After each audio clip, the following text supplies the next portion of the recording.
to everybody and their neighbor. I'm Jet Stone, and you're listening to Gear and Gigs. So glad you guys could stop by. We've got a great show for you today. A bunch of interviews, some more NAMM info. It was a really great show this year. So much to talk about. I know this is part 3 of the show around NAMM, but I think you'll find that this particular episode is well worth the time. With me, one of my favorite people. I say that a lot, but I only have my favorite people on the show, so I think that's fair to say every time. I'll let you know when it's not. But right now, it definitely is. Trey Hawkins here once again, one of the founding members of Gear and Gigs, if you will. How you doing, everybody? I'm doing good. All right, it's late. We're doing this late in Dallas at Unearthly Sound Studios, and as always, going to start this show off with a bottle of wine. Now, I've been trying to stay with California for the whole NAMM series, but the series went on longer. So I've unfortunately opened up a bottle of Chateau Pierre de Montagnac. That doesn't sound like it's from California. It's French. That'll be all right, I'm sure.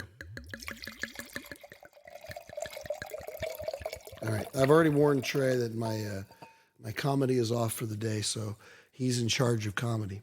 So if you are unsatisfied with your comedic return on this particular podcast, don't say anything about it. That would be Trey at gearandgigs.com is where you'd want to deflect that consternation. Yes. Which is a word I've used in 2 different podcasts now. Go ahead and send me your emails. Your hatred nourishes me. Dennis Feinstein helps no man. little Parks and Rec reference there. Well, that's kind of cool that he went off to be such a great character in Brooklyn Nine-Nine, too. I mean, Not many people could have pulled off the best Pimento quote from the entire show. Which one? Which show? Brooklyn Nine-Nine. Oh, yeah. The best one. That's a different podcast. Pimentos, mementos. I'm sorry, I couldn't help myself. Yeah, that's a good one. I don't know.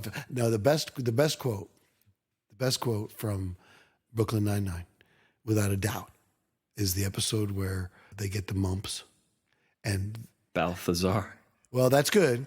That's great. But when Santiago comes over and they're trying to leave and she's trying to convince him not to go, and she just says, Holt's just over there writing a case on the window. And now he's spelling it with a K. And then Holt turns and looks at her and goes, case! That is the best line. That's in all of television. Definitely, right there, definitely the best episode. Yeah. Ever. So many one-liners in that one. But that's a whole other podcast. All right, we got to get back on track. That's a whole other podcast. Yes. Yeah. All right. But on to NAMM, because NAMM was. I've been to a lot of NAMM shows, and they're not all exciting and wonderful, and sometimes there's overhyped, but it seems like the last few years they've gotten more genuinely interesting. And this year, man, oh man, it seems like everybody pulled out the stops and came up with some just fabulous stuff. I've been very impressed with the stuff that I managed to see and the people I managed to talk to. Mm-hmm. And, we've got a lot of stuff that we want to briefly touch on as well, but let's dive into one of the interviews right away. Yeah. Okay. So a lot of people have been asking about Aristides guitars because we've talked about them, and there's a lot of interest in carbon fiber guitars anyway. Right. And so I took the time to peel Pascal off and see if I could get him. He's the owner or founder or whatever you want to call it. Creator and everything, all of it. He is Aristides in many ways. Right. He's Aristides like Mark Knopfler's Dire Straits. Right. So he was nice enough to spend some time with me and talk a little bit about their new introduction this year, which is amazing. It's a new Telecaster. I should say T-style. My apologies. A T-style guitar. It's Telecaster. That has a lot of the Aristides coolness about it. So let's dive right into that. Yeah. Hi, Gear and Gigs, NAMM 2020. This is Jet Stone here with Pascal from Aristides. Now, am I pronouncing that correctly? I love it. Okay, great. Did a great job. Now, these are some of the most cutting-edge, forward-thinking guitars we've seen in a long time, and I think most of our listeners, having listened to some of our previous podcasts, are well aware of kind of the ethos that goes behind it. So tell us a little bit about what you've got going on this year. I see a new shape. Yeah, new shape. That's really exciting for us. Obviously, we came out with like different versions of our original 070, 060 design. We did an 8-string, we did fan frets and all that stuff, but this is the first time since 2013 that we're actually coming out with a new, completely new shape. So 7 years. 7 years, yeah. You got the itch. Yeah, it sounds long. Okay, 7 years, yeah, and yeah, it's a TO model, which is a telly shape, and we're so excited to have it here. Like the feedback we've been getting is amazing. We're so excited about it. So it's great to drop it here. It's a beautiful instrument. It really, you've done some nice little touches to it around the pickguard and that to make it your own. And I think I told you the headstock I really think is spectacular. You see a lot of people doing takes on T-style headstocks, and some of them come across a little wimpy, just to be blunt. But that's nice and strong, and I think it's gonna hit your market. Now, it seems to me, I'm a jazz guy and a fusion guy, and you ought to check out my album, a lot of Aristides on there, but a lot of your players are not. They're your heavy metal guys, your thrash guys. How are they reacting to the T-style? Well, it's funny, even though like most of our customers are in, like you said, like mostly like the prog side of metal, so they're like, the modern prog style metal. They appreciate the precision of the instrument. We have some really heavy players, black metal, like Whitechapel and Ishan, like those guys really badass, but those guys were waiting for this too, like I think a lot of people, what genre, it doesn't really matter, have a soft spot for a telly. The telly is... It was the first. For a lot of guys, it's not their main instrument, but they love those guitars. At home.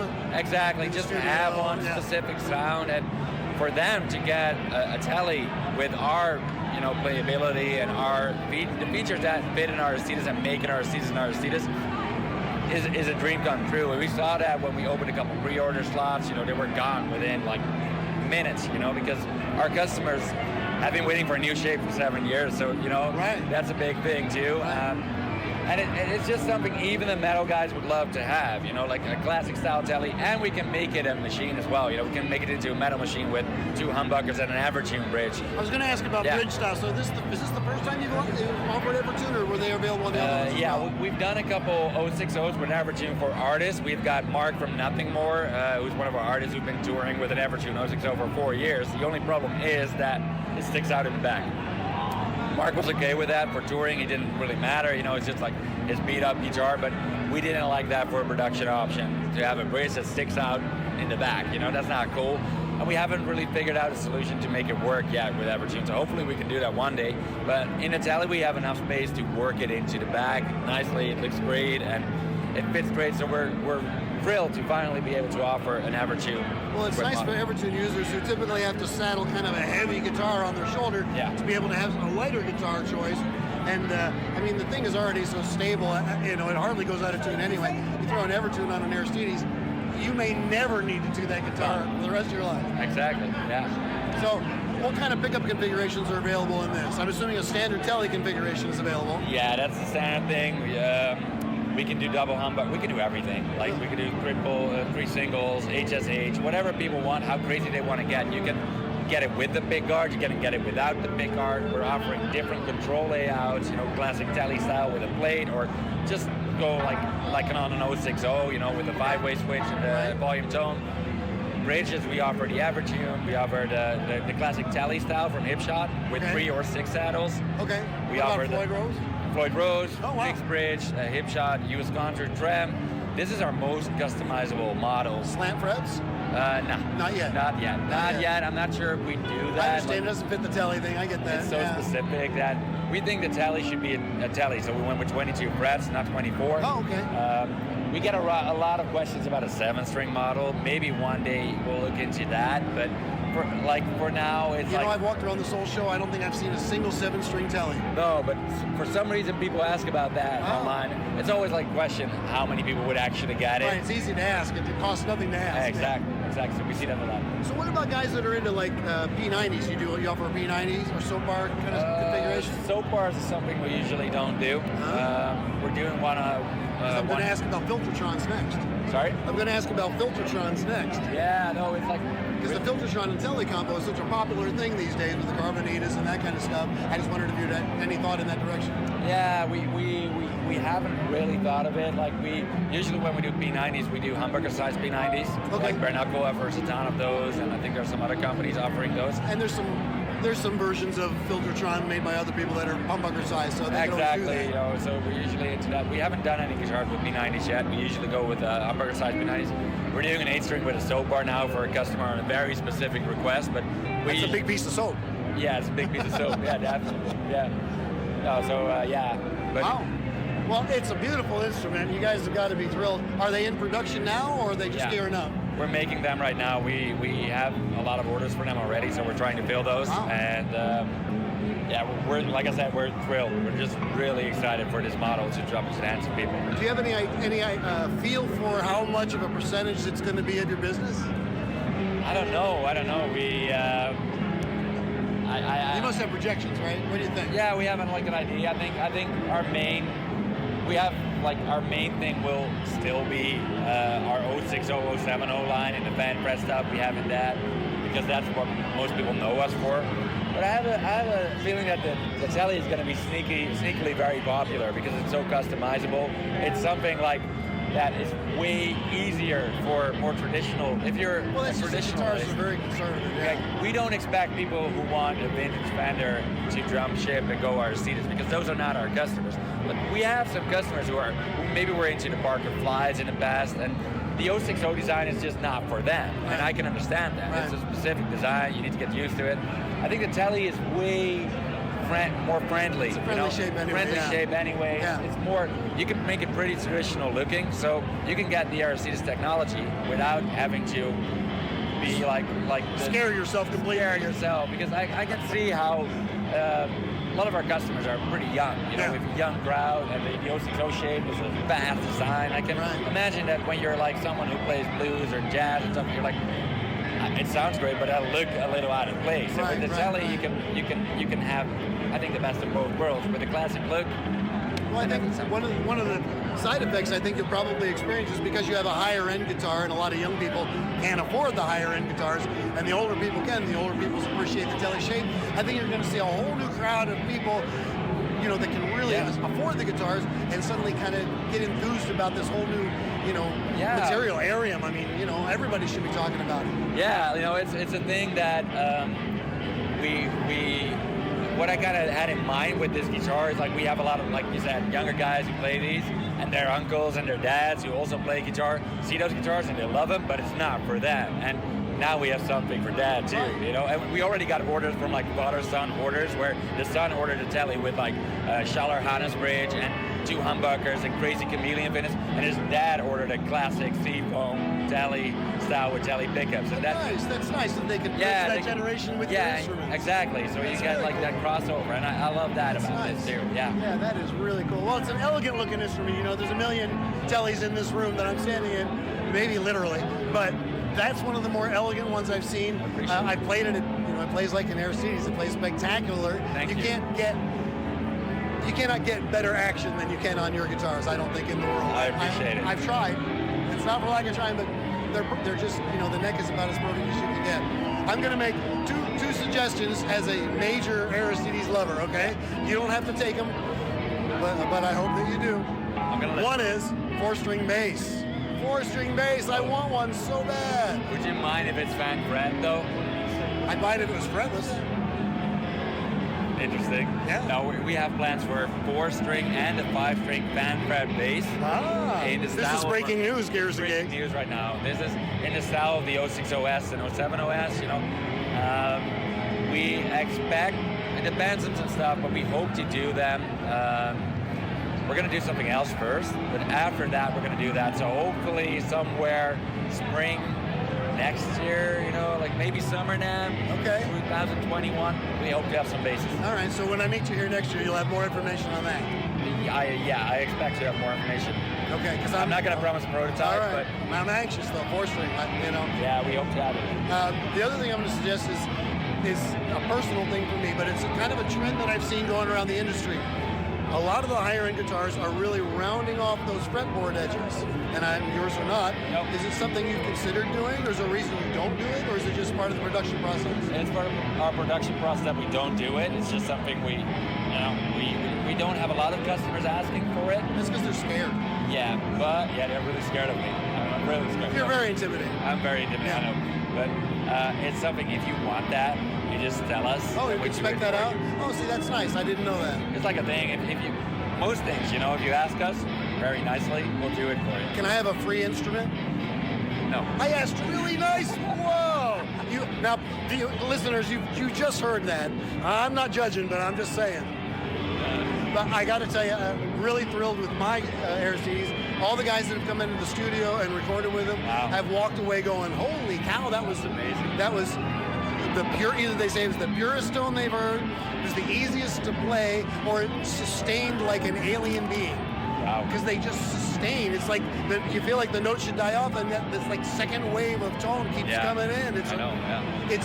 It's a really wonderful thing. It's great for slide, by the way. Slide guitar is spectacular. I got a guy doing a blues album right now. Played one of the what's the double cutaway? The 020. Yeah, 020. Played that with a slide. Oh, dude, it sounded spectacular. It outdid two Gibsons in the room, two vintage Fenders, and Gretsch. Wow. It was. I mean, they all sounded great, but that one just leaps and bounds. Yeah, you'll hear it on the record. You're making me blush right now. No, People can see that. He is blushing a little bit. He is. Yes. Anyway, I can't say enough good things about it. Everybody that's listened to our podcast knows how enthusiastic we are about it, and the fact you're coming out with new shapes and new designs is just music to our ears. So thank you for all that you do. Thank you. I'm a little overwhelmed by all the kind words. I really appreciate it. Well, I'll send you my invoice a little bit later. Okay, and everybody go to their website, check out the newest stuff, send them an email and tell them how great his stuff is. And this is Jet Stone for Pascal at Aristides. I'm out of here. That was a good interview. Well, thanks. Yeah. That's very kind of you to say. Yeah, man, I love that guy. He's very nice. He's very personable. He's not intimidating, by the way. No. He's always smiling. Great. Yeah, he's thoughtful in his answers. But talking about the sustain and everything, man, I showed actually your 020. They had the Blueberry Chameleon. I showed it to a guy today that was looking for a Les Paul replacement. And he was just like playing all these PRS and stuff. He's like, man, these are great. And he was testing the sustain. So I went, no, hold on. and I literally was like, how much do you trust me? Because he was like looking for something kind of vintage looking and feeling. Well, yeah. And I was like, how much do you trust me? He's like, well, I mean, we just met. So enough. Hey, wow. Cool. Hey, introduce me to that guy. Yeah, right. So I got this bridge. How much you trust me? Oh man. So I brought him the 020 and he did his little sustain test and he went, he made the face of like, all right, I know it's about to end, and it didn't. And then he went, hold on. And then we just sat in silence and listened to it go. And it was, I mean, I knew that it would, but just watching his face go, oh my gosh. It's surprising that second wind is the only way I can describe it. It's amazing how it just keeps, it always surprises you. Yeah. It's always pleasing too. It's nice. It's like a sustainer. It's like the first thing he said was, wow, the note separation on this. Like, yeah. But, hey, how about the breaking news, everybody? See, I hadn't told Trey about the four-string bass and the fan fret thing. And it was one of those things I kept like forgetting that they didn't have a 4-string. Yeah, you'd think they would have done that before the 5, but well, not especially. He knows his customer base really well. Yeah. And man, when I was playing that kind of stuff, 7 strings, 5-string basses, or if you were playing a baritone, a lot of times a bass player wouldn't want to take a 4-string and drop it. Oh, right, sure. They'd want to have extended range. Yeah, extended range. But no, that's awesome. Yeah, can't wait. And he might consider a fretless, man. That would be a 4-string fretless Aristides would be something. Well, I know he's done fretless. He just did a fretless for one of our friends. For Scott, yeah. Yeah, he just did the first fretless 060. Or no, 070. Yeah. 070, my apologies, yeah. And I think the fretboard's aluminum. It is. Yeah. It is polished aluminum. Yeah. It's so cool. He actually sent that off to Bumblefoot first. Oh, okay. He had it for a couple of weeks, I guess, to try it out and stuff because, he was interested. Yeah, that's cool. So, yeah. Yeah. So that's pretty interesting. And the telly shape does look cool. The headstock's really cool. And you know, it's nice to know that they can customize all the different ways. You know, talking about it's an instrument for dads. So it's like, I mean, I get it. I do kind of look like a dad, but It's the beard. I would love a telly. I've wanted a telly from Everybody them likes tellies, right? for a while. No matter what, you like a telly. I play heavy music, and that would probably be my first choice. It's like having a pair of tennis shoes or an old T-shirt in your wardrobe. No matter what you have to wear, no matter what you want to wear on a regular basis for style, whatever, deep down, you want to put on a pair of jeans, you're riding tennis shoes, a T-shirt, pick up your telly, and apparently be the cover of Born in the USA. Yeah, why not? I forgot the bandana, but other than that, right. Yeah, apparently so. That's weird, but I don't think that's an American thing. You know, I think that's kind of everybody likes. No, I think I think we've said this before, even if it wasn't on the podcast, that there's an attractiveness about the simplicity of a telly. It's a plank with strings. Yeah. If you went any more basic than that, it'd be a plank. It'd be with string. All you would have done is not finished it or not cut out a shape. You would have Bo Diddley'd, you know. But even that was more finished than a telly, really. Yeah, a telly's got an honestness, I guess, is what it is. It's an honestness because it's not like a Strat's that much more finished out than a telly, but it feels that way. Well, a lot of it's the radius edges, don't you think? Yeah, that's true. But it's not only that, because you can find Strats that don't have the radius edges that still feel more sophisticated. And more of it's the pick guard with all the switches and everything.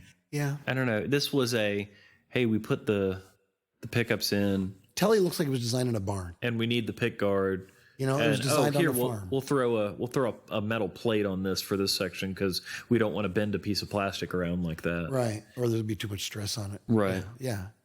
It seemed utilitarian, I guess. The bolt-on idea is just so basic. Mm-hmm. Yeah. Works. But it works. And, you know. And that inefficiency has created tone that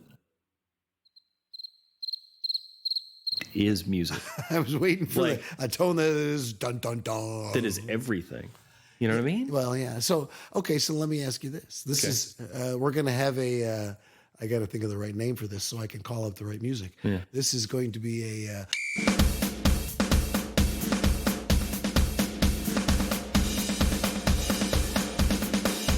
Major aside. Major aside. If you could choose to have never had either glue-on necks / neck throughs or bolt-on necks in the world, you could only have one category. There could have only been bolt-ons or could have only been set / neck throughs. I'm lumping those together. Probably shouldn't, but I'm going to for the purposes of my Major aside. Which would you doom to the dustbin of history? Man. I know you got a lot of responsibility on your shoulders right now. Companies lining up with bated breath, waiting to see who he will castigate. Man, I think I'd have to pick bolt-on. Bolt-on goes away? No. Bolt-on stays. Oh, shoo. Sorry. No. I mean, I think because I was thinking through, I was like, well, that would almost rule out a Les Paul because I don't like carved top bolt-on guitars typically. Well, yeah. Okay, I get that. And I was like, okay, yeah, but I could have a telly style made out of mahogany with a bolt-on neck that was mahogany. Yeah. And put humbuckers in it and call it a day. Or, I can't really call it a day. Let's just be fair. Can't have a Gretsch. Yeah, one guitar. Okay. Yeah. A Gretsch wouldn't be out of the question because you could do a semi-hollow body with a bolt-on neck. We've been doing it for years. My Fano is that way. Yeah, the Fano's that way. The built guitars I was telling you about earlier. The original Starcasters. Alligators can do that. Like That's pretty much any like custom boutique and builder. Even Taylor guitars went to a bolt-on, right? Right. So yeah, so I would consider it the more flexible from a manufacturing standpoint to do a flappy coat over there to do more things. Your coat's all flappy. No, every time you move your arm, it goes flap, flap, flap, flap, flap, like sails in the wind. Well, I'm Batman. I didn't say it better. I'm Batman. That wasn't bad. Okay. It was more Will Arnett in Lego Batman, but still. Aren't we all Will Arnett and Lego Batman? Let's be honest. Besides, I haven't been a tortured enough artist yet to reenact Christian Bale's version of Batman. I see. Well, that was all of his pain and If that's a hint for more torture, we'll be glad to bring some on for you. Oh, thanks. All right, so Well, let's bring it back All to right, our sure. next interview, which All right. was with. don't you think we should touch on something in between so it sounds like we're actually tying this together with something musical? I have something. This is part of our No, charm, but you can bring it. Now you're making me laugh off mic. Part of our charm. Part of our charm. Wow. All right, so I want to talk for just a minute about Master 8.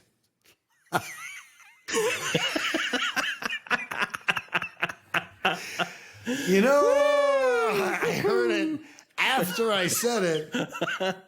Listen here. Today, we're going to talk about Master 8. Sir, don't you mean... Don't I mean what? Do not presume. Do not presume. I'll tell you Oh, my when to goodness. Master 8. You don't tell me when you're gonna. Wow. This is guitar and bass picks crafted in Japan by a company called Master 8. It is, in fact, Master 8. And they might not be familiar with some of our colloquialisms. I didn't say anything at the show because I liked the picks so much. So if you'd like to check these out yourself, I suggest you go to Master 8.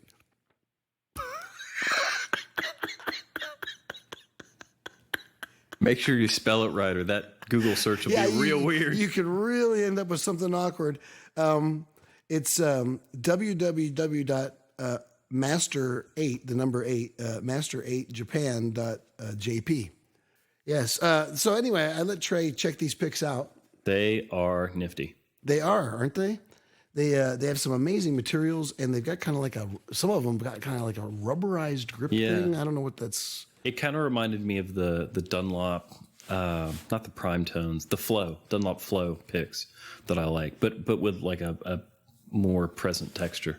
Yeah, they've got a couple different materials, Infinix and D801 with rubberized grips. They're also very attractive. They've got a nice look about them. They got some cool colors. They look a little bit more sophisticated than your typical guitar pick, a boutique pick, if you will. Oh, So Master 8, everybody. All righty All right, then. we're gonna move on. We're moving on. Yeah. Hey, so let's talk about Kemper amps. yes. We love Oh Kemper my, amps. please, let's. We love Kemper. We do.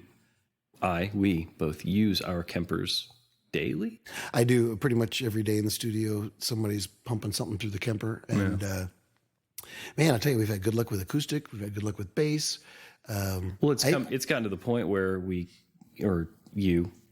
I say You're the having royal some real we, pronoun whatever. difficulties right now. You'll get a new amp and you go, wow, I can't wait to get this home and put it on my Kemper. and, it always makes me scratch my head, but I get it. Well, at the same time, because having the real amps is cool, but it's so much easier dialing it up on the Kemper. It is convenience. It's time in the studio. Is time is money, and it sounds so close, especially running through a cabinet. Well, especially when I do my own profiles on my own studio amps with my own studio mics through my own studio preamps. Right. Because basically it was the sound I was going to get anyway. Right. And I don't stop doing the profile. I don't stop refining it or redoing it until I can't tell the difference. Mm-hmm. Or, and this is weird, but many, many times the Kemper will exceed the original thing. Right. You'll get a sweeter spot on it, or you're able to refine it past the point where the other one has, or get more definition or whatever. And usually I end up preferring the Kemper in the long run. Right. I'm going to be doing some comparisons soon with one of the artists that comes in. We're interested in actually seeing if there's something lost that that none of us are putting our fingers in. Right. So we're going to record some stuff with an amp that we've also Kempered and do the track both ways and see if there's a difference, do some blind listening and see if there's any way to really tell. Because if there's not, then great, then we know. And if there is, then great, we know. And then we understand Kemper's a convenience, and that's okay. And even if that's all that Kemper did was give you 95% of it and it was a convenience. I mean, I don't think anybody's arguing that there's at least 95% of the experience there one way or another. We're arguing over details and minor things that might affect the performance from an inspirational standpoint, but not from a logistical, if you will, No, standpoint. logistical, it's unparalleled. Yeah, that's just it. The convenience standpoint, it's off the charts. The flexibility standpoint. I mean, we've got a laptop hooked up to it here in the studio. We've got one of the powered heads, and I've got 2,000 profiles in the laptop that we can load up instantly, and I can search through real quick, and we can find stuff. So we can audition amp after amp after amp. I mean, we may try 40 different amps, Right. until we find what we want to use for that particular track. There's no way to feasibly do that. We have maybe 25 amps in the studio total, and it would take hours to try all of them. Well, and realistically, it's an infinite switchboard. And then for me, for live stuff that I do, I mean, I use it. I have different performances set up for the worship gigs that I do, for each band that I'm a part of. Like for any fill-in gigs, I just create a quick performance. And you can rely on it. It's actually going to be exactly the way you left it's actually going to be the exact same way I left it. I've spent so much time with their reverbs and delays that I've come up with sounds that, make the worship guys that I play with go, oh, wow, that's real neat. It's not a Strymon, but it's real neat. Can't help but say, but it's not a Strymon. But the quality is equivalent. Yeah. It's definitely in the same realm. Because every time I look at a delay or reverb pedal, I go, oh man, this would be cool. This is something that I can do that. Yeah, I don't. I know, even the can't shimmer justify effects and that kind of spending, stuff. $300 on a pedal when I've got it all. A drive pedal is one thing, but the ambient effects, man, they finally got them. It isn't just that either. It's if you agree to use a pedal, agree with yourself to use a pedal, then you also have to agree to hook it up with cables and a power supply. And all of a sudden it's like, well, never mind. Yeah.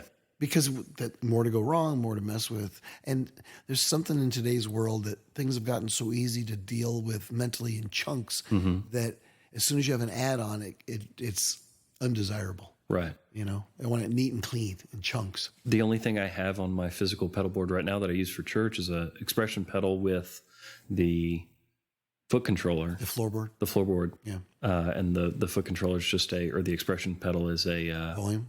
Volume. And then it goes to tune when you pull it all the way down. Yeah. Yeah. And then I have a hologram infinite jets because that's the only thing that the Kemper that can't do that. Yeah, and I wouldn't really expect it to. That would be an unrealistic expectation. But that with although Christoph, if you're listening, that would be neat. That would be a nice inclusion.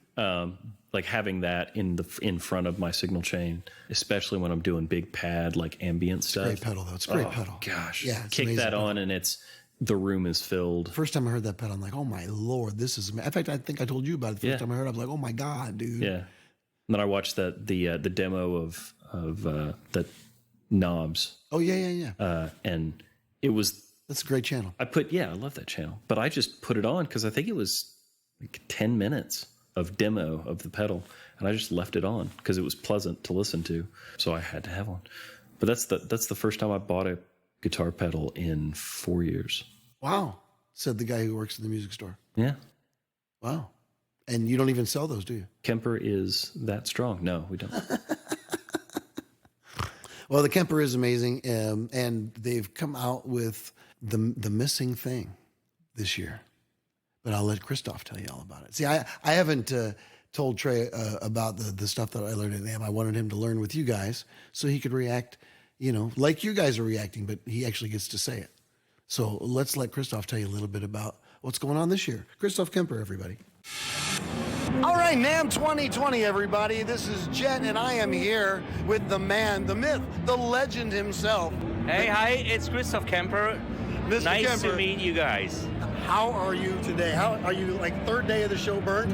Yeah, it's such a show. It's always a bit exhausting. Well, I know you got your own little personal bar back there, so you've been making do somehow. Yeah, but people still keep coming up to me, like you, for example, and take me off the bar, and I just. Now I feel guilty. Okay, all my listeners But feel it's no really problem. guilty. It's my job here, Right. and I'm here to do that, of course. Of course, the irony is, when I do the podcast from the studio, I drink wine for every episode. So there yes, you go. And I just left my wine there. I might grab it. Colorado soon. wine called Coors. Yeah, I see that. Yeah. So let's talk a little bit about music here. What's new for Kemper this year? So new for Kemper is especially We have released some stuff during the last year, which is the Profiler stage. We have released the editor. Oh, right, the new editor, right? Oh, yes, the new editor. It is still in a beta state, but it's in a very, very good state, so it might go to release state in a couple days, so we are very positive about that. Breaking news, everybody. Oh, yeah. And we have also released, we are about to release our Kemper cabinet and Kemper cone, which is dedicated speakers for the profilers, where you have the choice to either run a linear sound, or you can run the amp in the room sound by choosing a certain, for example, Celestian cabinet to make it sound like that cabinet, but to your ear, not to the microphone. So it's a very neutral design then. Yeah, it is. And first of all, it's not a neutral design. We choose to have a speaker that has the perfect radiation pattern to us, but and we choose that is a speaker that is light and not too costly. As a consequence, it does not necessarily have a perfect frequency response, but we knew that in advance, and we trimmed the frequency response by digital means in the profiler to perfection. And that is the trick. Is that in new software for the profiler? Yes. Okay. Yes. So what update is that, just for our listeners? So Well, they can keep track of actually, it? we might bring this update once the cabinets are out Okay, there. so it's not out right? yet. Okay. We're showing it on this show already, so it's all visible, and you guys might see this new display screen in some videos. I guess not on that podcast right now, right? Yeah, we don't do a lot of video on the podcast. And yeah, you can switch on that Kemper cone, Kemper cabinet intelligence. Okay. And Is it a full range cabinet? Or yes, it is a full and then range. it becomes a full range cabinet, and I'd say it's pretty much one of the most linear cabinets for guitarists out there. How much do the cabinets weigh? They weigh the cabinet's I think 22 pounds and a bit. Oh, that's not bad at all, though. Not more. That's very, yeah. Yes. It's a nice looking cabinet. Oh yeah, thank you. It is. It's Yeah. It fits in with the aesthetic of everything else you've done. Oh, yeah. And they look attractive. Yeah. And they're so is it a 12 and a horn or a tweeter, or what do you got in there? No, it's just one broadband speaker. It's Really? not even a two-way speaker, and Really? we did it on purpose. Wow. Yes. Wow. We did it on Maggie? purpose because we didn't want to have a radiation pattern that is too wide. Right. So because then it could be like a PA speaker, but with a PA speaker you might lose a bit of that guitar speaker feeling. Right. You know, and that's the that is the purpose. What's the price point on these? Price point is on the cabinets for the US. It's planned. It's $440. Okay. And we hope that we are not going to be hit by the Trump tariff. Right? Right. If that's the case, we might have to increase the price by a bit. Now they're not powered cabinets, are they? No, not Okay. yet, but Not- we have plans to make these cabinets powered as well. Okay. Any plans for multi-speaker cabinets, like a For what? 212, like a 212 or a 210? No, or- that's the trick. So that's the next story. No, we don't want to become like a big cabinet maker because we don't want to really get into these, let's say, logistics and stories.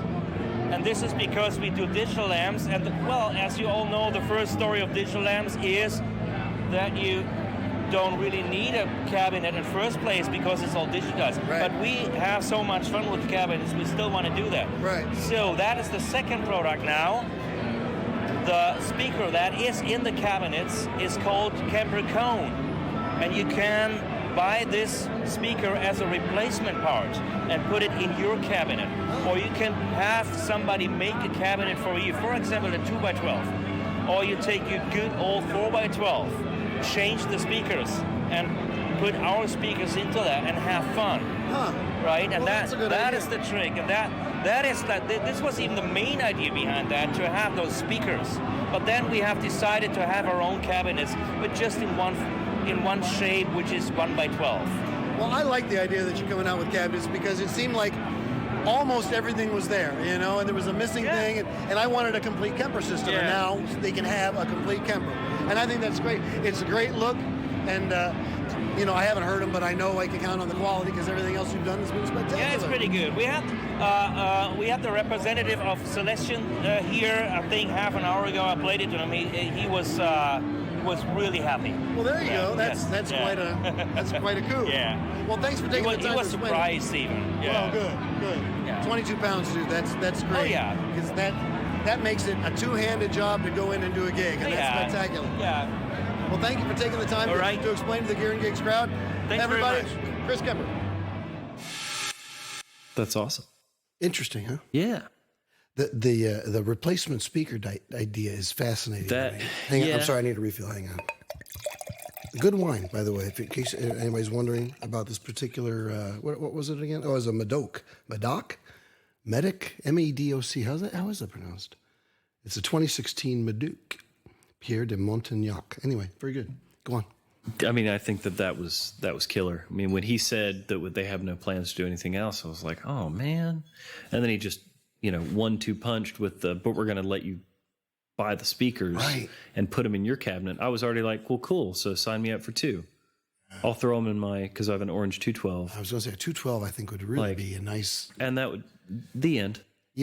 I've in listening to the interview, I feel bad about one question I didn't ask that I should have asked. And you forget while you're there in the show, but I wish I'd asked him if there was any, and I think I know the answer would be no, but still I would have asked him any plans down the road for a combo.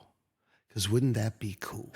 Yeah, it would be. That's what I would get. I would get the 112 Kemper combo that had it all in one, and that would be awesome. So, hey, once again, even though we carry little weight in the R&D of the world, let's throw out another idea to these people. Hey, Chris, I just an idea. Maybe, since you got the cabinet thing going and the speaker thing going and the powered head thing going, maybe you do a combo and see how it flies. I can guarantee you'll sell one. Right. 2 for stereo. That'd be nice. You could make one. A 212 stereo combo. When the speakers come out, you can put the rack version in the top of a chassis. I suppose you could probably put one together. Yeah, it wouldn't be that hard. I'd want to do it with a 212, so I'd need to find another. Right. Would you do it vertical or horizontal? Oh, it's got to be horizontal, so it's stereo. Well, duh. Yeah. So, I didn't want to say duh, but I was thinking it pretty hard. No, that's fine. But yeah, I think a stereo, as long as it didn't get too heavy, it'd be kind of unwieldy. But, the powered versions are only mono powered anyway, unless you get that, what's it called? What's that thing that you can get, the camper or something like that? You can go on the back of a Kemper. It's a module that fits in the back. I haven't looked into it gives you stereo power. Not as much power, though, not like 600 watts. I think it's a couple hundred watts, but yeah. No. Yeah, that's the other thing I should have asked him is any ideas, because I'm really surprised they haven't done a stereo powered head. But it would make sense. But I went with a pair of the Headrush powered speakers, and it's worked out really, really well. The Headrush blew me away at the price point and the weight and the functionality. Yeah, you're not allowed to wear that jacket on podcast. You're fluttering around like old man in the sea. I've received significantly worse. I keep wanting to salute because I think there's a flag blowing in the wind. You're more than welcome to salute. All right. Well, anyway, Kemper, we love them. And, they've changed a lot of the world of the kind of music you do, especially. Yeah, absolutely. That world relies a lot on that kind of stuff. What's that? What would you call that world? Post-hardcore? Oh, I guess. Yeah, just heavy music. Heavy music in general. Because prog stuff. Prog guys, death metal guys. Yeah. Classic rock bands. Everybody has these. They really are the up and coming thing. I've had the 11 rack. I still do have the 11 rack. I've got the Axe Effects. I like both of those real well.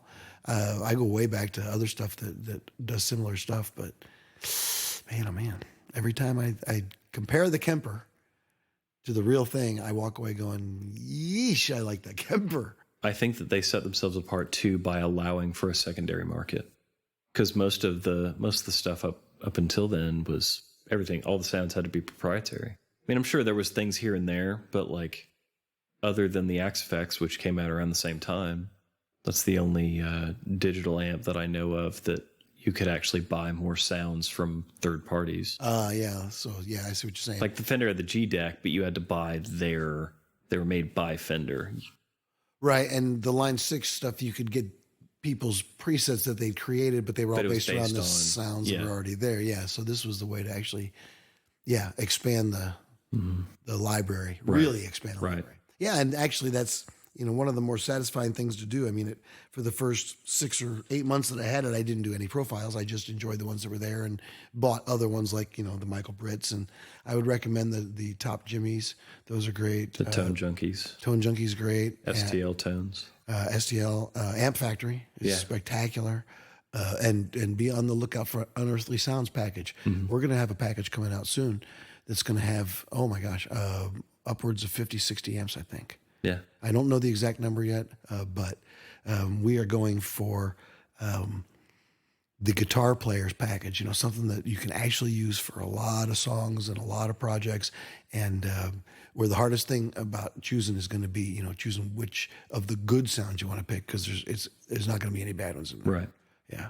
So that's going to be coming up. But hey, we talked to a lot of people at NAMM, but I wanted to just briefly touch on something we talked about in some of the previous episodes of the NAMM debriefing, one of which was Porter pickups. You wanted to give us an update on that. Yeah. So the last time we talked about them, I had ordered the wide range humbuckers. Oh, yeah. The ones that are shaped like a normal humbucker size. So they do them both. They'll do the full size wide range that goes in like an old 72 Deluxe Tele, or they'll do the standard humbucker size. But I put them in a Jaguar that I got just a heck of a deal on and proceeded to mod and change a bunch of things on. But I played it at church on Sunday for the first time at a church gig, and they just completely blew every guitar I've used for that particular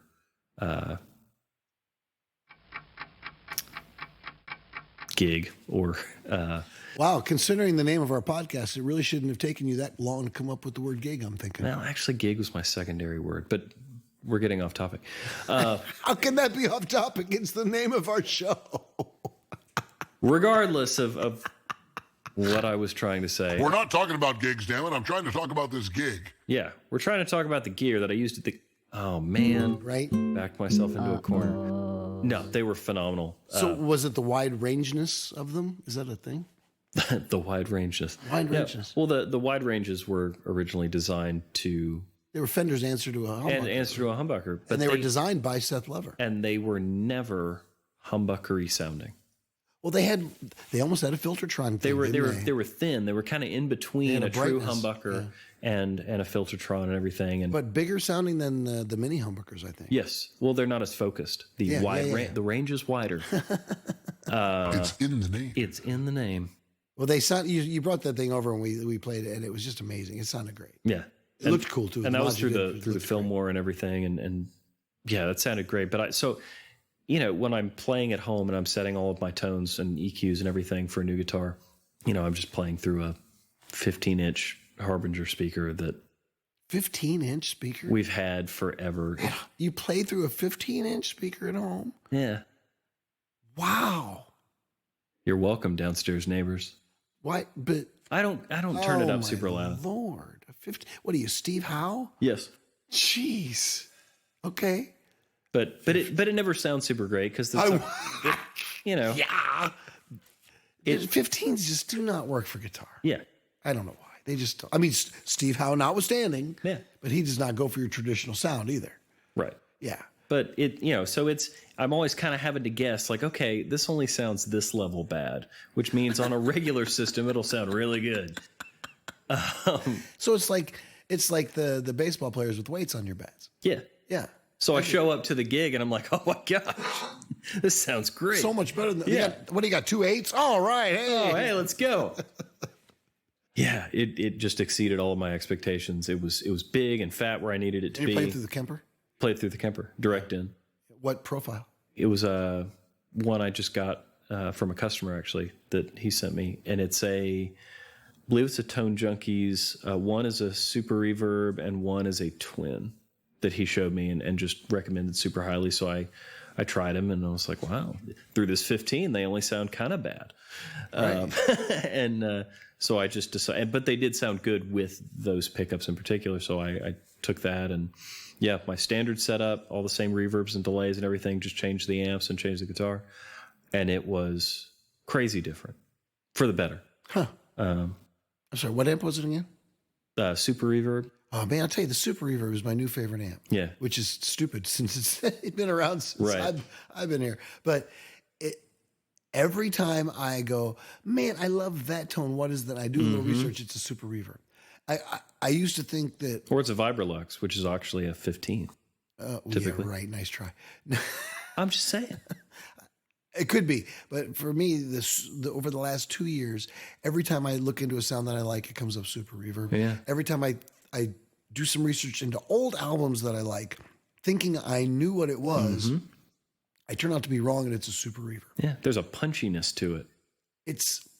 There's a lot of things about it. It's a focused, it's a punchy, but it can be big. It can handle complex chords. Mm-hmm. I've got a Bassman 135 head. Yeah. And I don't know enough about the history on that particular amp to tell you what that's most related to. Right. I think it's kind of twinsy, if I'm not mistaken. Yes. I think it's twins. It's a silver face. But it's got the biggest, fattest, most gigantic clean I've ever heard. The distortion is, not to write home about. But man, the clean is so big. Makes me interested in amps like the, what's that one from Orange that's just designed to be clean? Anyway, they've got an amp it's like a 30-watt combo. I think it's a 112, one gain stage. It's really just designed to be a pedal platform. Right. And, that's kind of the opposite of a Kemper in many ways. But I dig that idea because I've got a lot of great pedals. Right. And it would be nice to be allevied. Wow. We're going to have a word check just a moment. Negative. Wow. Did not think that's how it was going to turn out. Anyway, I was relieved from the guilt of feeling like I'm using all these pedals for my distortion and my tone. And here I'm running into this great amp that's perfectly capable of distortion, Right. and channel switching and reverb, and I'm not using it. Right. And so it'd be nice to have a platform in some ways that was just here. I'm only here to make what you have on your floor louder. So I don't have that. The closest thing would be like maybe the top hat or something. Right. But I'd like to explore that maybe at some point. Have you done anything with that sort of an idea? I typically end up using the amp for distortion if it has it. Yeah, I typically want to be that way too. Which is terrible because I have a great collection of distortion pedals. Well, I like using an overdrive pedal to add maybe, if I have a 2-channel amp, I can use an overdrive pedal to make it a 3-channel kind of. I get that. I've never been super fascinated with single-channel amps. I mean, at a gig that I had in Florida, I used a single-channel amp with a pedal board, and I had everything in that, but I wasn't really using a distortion pedal because I wasn't trying to get that kind of dirt, but that was the only application where I thought it worked super well for me. Because even if I was playing like an AC30, I would still want a pedal, a drive pedal, to run with it. And I like to push them pretty hard, but to just send it over the top, maybe soften up some of the ice pickiness on the top end. Well, I'll tell you that new steel string that I got, that new pedal from, what is it? It's not Vertex. new, it's only new for me. Vertex. Vertex, yeah. That steel string would do exactly that. Man, that is, we just got that in the studio, and wow, what a great pedal. That thing is like a vibe machine. Yeah, it makes everything sweeter. It's the better pedal. Makes everything better. It really does. Better. But unfortunately, fortunately, it's one of those things that I don't want to turn off once I've turned it on. It's like I turn it off and think, oh, well, that'll be a flavor. And I turn it off and go, well, No, it's the flavor. I don't want that flavor, so it has to be, it has to be there all the time. Yeah. So that's the problem I get with a lot of pedals is I like it so much I have trouble turning them off. Right. So that's anything else from Porter? Other than just if you haven't played them, you need to. I'm getting ready to order a set of the Filtertrons. You're going to order a Porter? I'm going to order a Porter set of the Filtertrons before we go record. Or that is to say, the band is going to order a set of Filtertrons. Right. Is that the Light the Fire band? Right? Yes. Light the Fire. Yeah, look them up, everybody. Light the Fire. It's a band that he plays in. It's a pretty amazing group of guys, and they've got a great sound. I've got an update on the Marconi Lab pickups that we talked about one of the previous shows. These are the super wafer thin pickups. They were the S2S. I found a flyer on those. I wanted to make sure that I got that name out, that those were the S2S. And I'm going to show Trey here because he hadn't actually seen this picture yet, so you can see. I had to throw the paper over to him, and now he's got to see if he can do it without hitting the microphone. He did. Look at that, ladies and gentlemen. Oh, those are cool. Aren't they? They're so thin. They're amazing, and they sound. I mean, you talk about wide range sound. These things would make those wide range sound pickups sounded like they were through a megaphone. Oh, I'm sure. They're just immense. I mean, basically, what you're doing is you have 10 times more sound coming from your guitar at that point, and you're just trying to tailor it and filter it down to something usable. Yeah. But that'd be weird to approach it that way. Yeah, but at least you're starting with everything, so that's kind of cool. And one more final going backwards, so to speak here. I was remiss in our previous mention of the Twin Pick. I remember we talked about the Twin Pick, which in the meantime, since we've spoken last, I've used it on several different album projects, and in every case has really worked out to give that extra zing.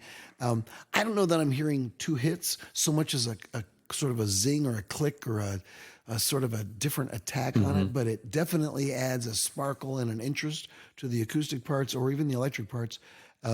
So Twin Picks, it's www.twinpicks, TWINPICKS.com.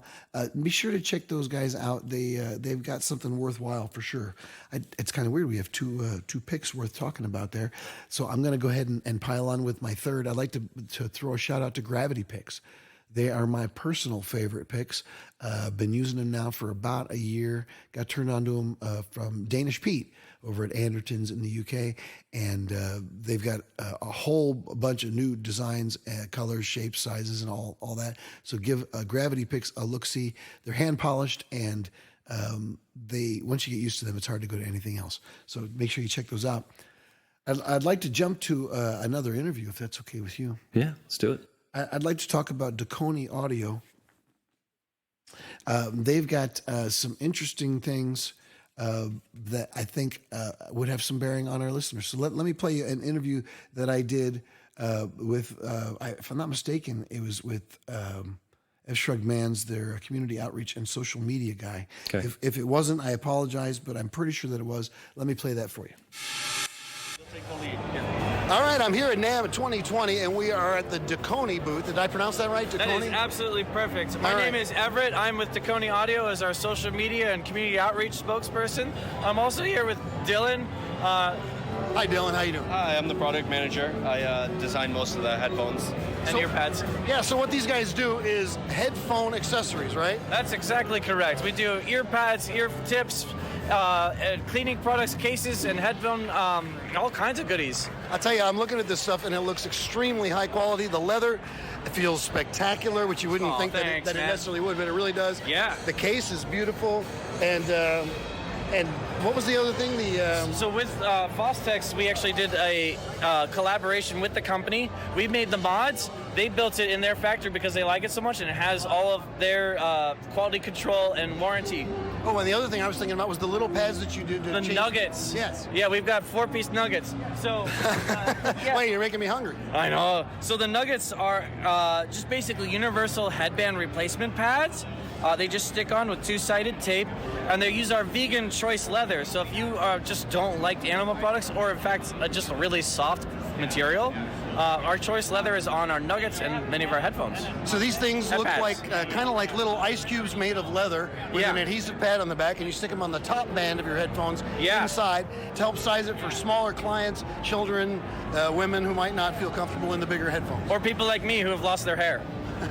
And with the memory foam, it's pretty great. Now, did you try replacement hair before you went with the nuggets, or? You know, I just like hair banging too much. No, not quite. Okay, but I did try hats. And hair nuggets are down the road. We're not doing those yet. I mean, I could be excited for maybe we'll just do Deconi confetti. Yeah, we don't want to say excited for hair nuggets because that just sounds like we're talking about something completely different. Yeah, that's a little weird. All right, I got to tell you guys, this stuff is spectacular quality, and we'll do more on the show about this at a later date. Thanks so much. Looking forward to catching some more of your albums, man. Oh, thanks. It's very kind of you to say. You guys take care, and we'll catch you back up with Duconi shortly. You know, that was just such a great nugget. It was a nugget of information for you. Yeah. Actually, they were very nice guys. I'll tell you, they really were, and I wanted to be sure and give them a shout out. They are well deserving of it. The products are really, really nice, super high quality. I often get clients that come in that are smaller of head. Smaller of head. And Daniel, small of head. it's not often on their business card. They don't lead with that usually. No. But or sometimes you get a kid. My daughter sometimes wears my headphones and they don't fit right. And so these little nuggets, for instance, would be great. But they do replacement ear pads that are spectacular for all the various headphones that are out there. They sent me home with a headphone cleaner. Which is really nice because obviously we got a lot of people using headphones in the studio. So I'm sure as a user of those headphones, you're glad to know I occasionally clean those. Yeah. Boy, I'm sure glad they gave me this because I didn't know what to do. Up till then, I wasn't cleaning them. Yeah. But now I have no excuse. And I'm going to remind Everett, we had a discussion that I told him I had a subwoofer in the studio, a golden ear subwoofer that went down to 12 hertz. And he disputed that and thought that probably wasn't true. And I said, well, I'm sure I can whip out some Google information to prove my point. And he said, well, if you can, I will send you a free set of headphone ear pad replacements for your choice of headphones. Oh, wow. Which is great because 2 seconds later, I proudly showed him the information that I was correct. And he begrudgingly said, I will send you your headphone pads. So I just have to wait to choose. I think I'm going to go with these MDRs right here. They look like they could use a new set. So I'll be contacting you ever. But in the meantime, everybody check out Duconi. They are well worth your look-see. And they get the Gear and Gigs Choice Approval Award. That's a new thing. Did we vote on this? Well, you weren't there. You're right. So are your headphones not clean? I don't know. Are they? Yeah, no. Oh, no, they're not. Anyway, we're done. We're moving on. We're done here. Thank you, everyone. Well, that's all the time we got today anyway. But you know what? We'll come back with one more NAMM 2020 debriefing episode. And until then, this is Jet Stone for Trey Hawkins saying thanks for visiting with us at Gear and Gigs. And don't forget to subscribe.